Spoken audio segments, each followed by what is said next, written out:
এটা চালু করে দিয়েছি, এই যে চলছে। এখন আমি অনেকক্ষণই চালু করেছি। এটার কম্প্রেসারের সাইড থেকে দেখাই যে এখানে ধরেনি বলে আমি কি করেছি। এখানে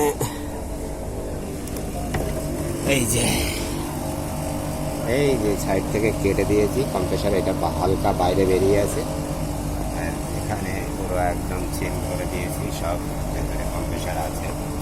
এই যে চলছে মেশিন, একদম বিলকুল ঠিক চলছে। একটা জার্কিং আওয়াজ হচ্ছে, এটা নাটগুলো লাগিয়ে দিলে, এই যে নাটগুলো এখনো লাগানো হয়নি, লাগাবো। এটা লাগালে মোটামুটি ঠিক হয়ে যাবে আশা করি। আর এখন আপাতত মিটার গ্যাসও আমি দেখিয়ে দিচ্ছি।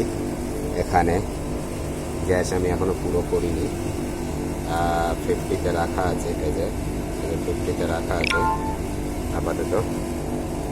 এখনো আর একটু ভরতে হবে গ্যাস, সেটা পরে ভরবো, যদিও ভরি কালকে ভরবো। এটা মিটার লাগিয়ে রেখে দিলে বুঝতে পারবো যে তোর থেকে লিকেজ ফিকেজ আছে কিনা, কিছু আছে কিনা। নতুন ভরা হয়েছে, এই 1-1.5 ঘন্টা হলে আর একটু প্রেশার বাড়বে। এই যে ভেতরে দেখছি, ভিডিও বানিয়ে দিচ্ছি। এই যে এই পার্টগুলো দুটো মেশিনকে খুলে একটা মেশিন বানিয়ে দিয়েছি। এই যে এই কম্প্রেসার, এটা গেছে, এর লিকেজ এই জায়গাতে হয়ে গেছে, যার জন্য আর চলবে না। আর এই যে ইনডোর, এখানে এই তো ভালোই ঠান্ডা হয়ে গেছে। এটা আজ 3 দিন ধরে বন্ধ ছিল। আমি 22-এ অটো করেছি, আপাতত একদম পারফেক্ট ঠান্ডা দিচ্ছে।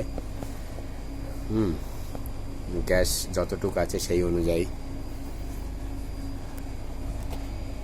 এবার এটাকে মিটার দিয়ে আরো একবার চেক করতে হবে, তারপর